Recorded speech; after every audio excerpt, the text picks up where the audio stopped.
we now come to the final letter of John, the third John. This letter was written to individuals. The Apostle John expresses his desire for Gaius to have an all-around prosperous life. His greatest joy was to know that the children of God were walking in the truth. And on this note, let us begin.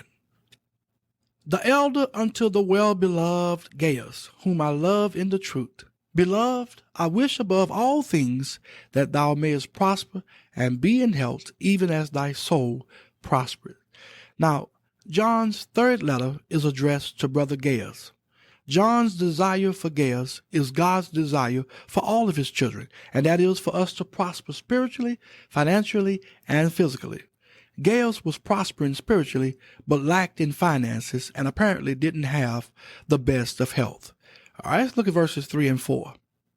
For I rejoiced greatly when the brethren came and testified of the truth that is in thee, even as thou walkest in the truth. I have no greater joy than to hear that my children walk in truth. Now John rejoiced after hearing the news that Gaius and believers scattered throughout Asia were walking in the truth. They were still following the apostles' doctrine and walking in the love of God. All right, let's look at verses 5 through 8.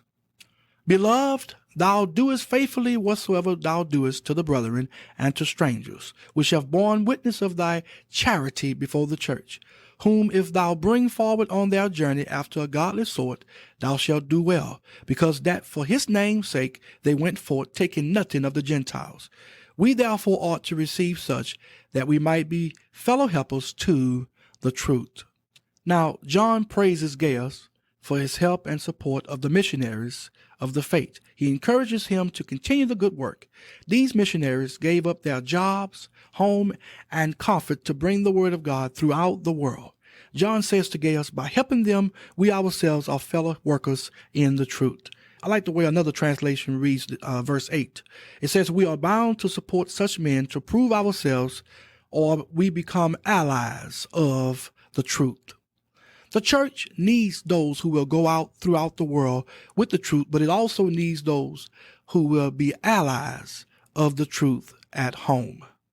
All right, verses 9 and 10. I wrote unto the church, but Diotrephes, who loveth to have the preeminence among them, receiveth us not. Wherefore, if I come, I will remember his deeds which he doeth, prating against us with malicious words, and not content therewith. Neither doeth he himself receive the brethren, and forbiddeth them that would, and casteth them out of the church.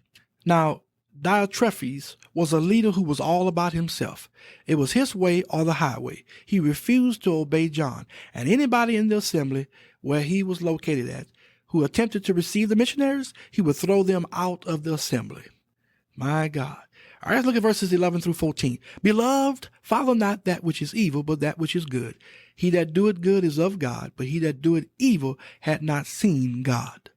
Demetrius had good report of all men and of the truth itself. Yea, and we also bear record, and ye know that our record is true. I had many things to write, but I would not with ink and pen write unto thee. But I trust I shall shortly see thee, and we shall speak face to face. Peace be to thee. Greet the friends by name. John spoke very well concerning Demetrius to Gaius. He praised him for the good report he had of all men. Then he tells Gaius, that's all he was going to write. The rest he would tell him in person.